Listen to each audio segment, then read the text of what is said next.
Sup y'all, it's Jim Jumbo.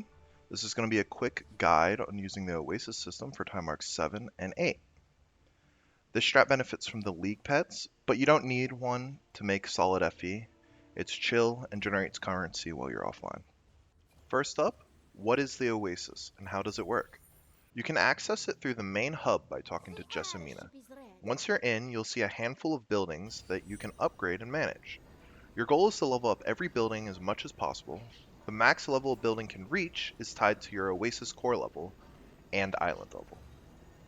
You can only upgrade your core by reaching different breakpoints in the boss conquest, which is found in the hub, by clicking on the star icon in the top right. The higher your conquest, the higher your core level can be upgraded, and the more your buildings can grow. Now that we know how to increase the max level buildings can reach, let's go over each building. In the southeast, you'll find the mine. This building produces ingots and magic crystals. You will want to keep this fully staffed with workers at all times. Early on, have each section produce a different resource. You'll need these resources both to level up other buildings as well as increase your trade route levels. Now to the southwest, you'll find Jessamina. Here you can set worker level thresholds, so it will automatically fire workers below a certain level. Super helpful for firing workers that you don't want so that you don't need to clean them up later.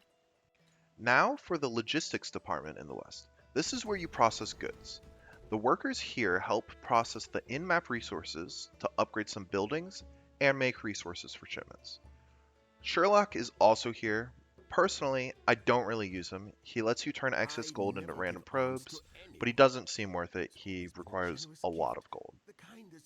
To the north, you'll find the port. This is where the airships and gliders are. Think of airships like trade routes, and gliders like mappers from Path of Exile. For gliders, you get 3 energy per glider that refills over time. I just spam the highest level location available as it gives me the best loot.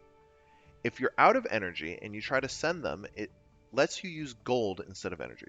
Gold can't be traded. This is the best use of gold after keeping your buildings running. Airships can then send resources to 4 different islands. Sand, the shortest route, Reservoir, the second, Jungle, the third, and Utopia, the longest route. To fill orders, click Deploy on any airship. Pick the island you want to send to. This will bring up a menu that lets you look at the current order level and shipment request. Click Bring Supplies in the bottom right, hit Load All, Confirm, then Deploy. Each completed order gives +1 XP to the island. Higher island levels equals better rewards. Until all your islands besides Utopia are max level, I wouldn't worry about what island to send to, just try to fill orders of islands that are not max level.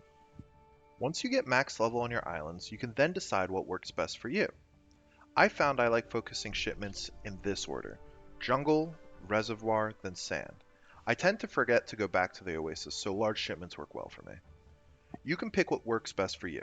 I don't think there are wrong choices, and don't be afraid to mix and match with what resources you have. Lastly, the blending area that's found in the northeast. Here you can add blending implicits to belts with the herbs from shipments. Do not upgrade this area, as this league, they released a hotfix that allows you to access every craft regardless of level of the building. Now let's go over how does this work when you're mapping. You just need to spec into the passives for the chance to spawn the mechanic or use the compass. That said, I don't recommend the compass for this. They go for like 4 or 3 FE each, and in my opinion it's not really worth it. But hey, if they're priced at 3 FE, clearly someone thinks they're worth more than that per map, right?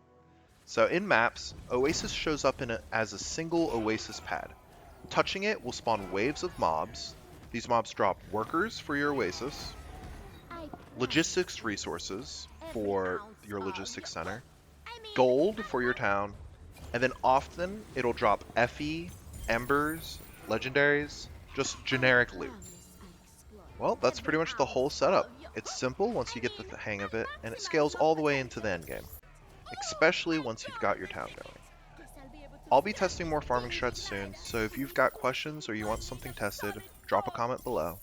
And if this video helped, consider subbing. I'm trying to hit monetization by the end of the year. Every bit counts. Thanks for watching, and good luck in the Oasis.